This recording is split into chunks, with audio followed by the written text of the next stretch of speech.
இந்த வடமதுராபுரிக்கு நானே அரசனாக இருக்கிறேன். எனக்கு இந்த இடையூறும் இல்லை.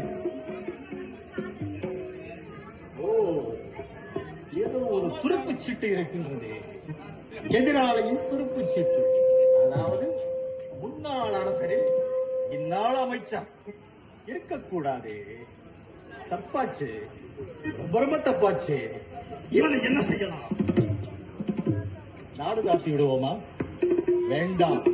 அப்படி செய்தால் எனக்கு எதிராக சதித்திட்டம் தீர்த்து விடுவான். இவனை பிறகு என்ன செய்யலாம்? ஓ, இவனை இங்கேயே வைத்துக் கொள்ளலாமா அல்லது சிறை வைத்துக் கொள்ளலாம்?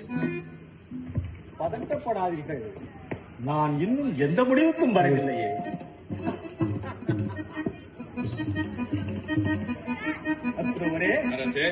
அக்ரூவரே, நீங்கள் இத்தனை ஆண்டுகள் அந்த கிழவனிடம் அமைச்சராக இருந்திருக்கிறீர்களா? என்னை பற்றி ஏதாவது எடுத்து சொல்லி இருக்கிறீர்களா? அவன் கேட்கவில்லையா? அவன் கேட்க மாட்டான். அவன் தேவர்கள் சொல்வதை மட்டும் தான் கேட்பான். அதை நான் நம்புகிறேன். சரி, நான் இங்கு ஒரு அசுர ஆட்சியை ஸ்தாபிக்க இருக்கிறேன்.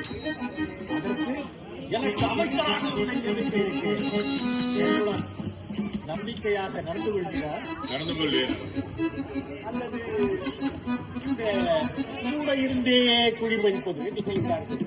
அதை போல என்னுடன் இருந்து கொண்டே எனக்கு இதாக சதி திட்டம் தீட்டி என்னை கவிழ்த்து விட திட்டம் போட மாட்டீர்கள். அப்படி இல்லை அரசு. ஓ, அப்படி ஏதேனும் நீர் செய்வதாக தெரிந்தால் அடுத்த கணம் என்ன செய்ய தெரியுமா? என்னுடைய சிறை சேதம். அந்த பயம் இருக்கட்டும். சரி,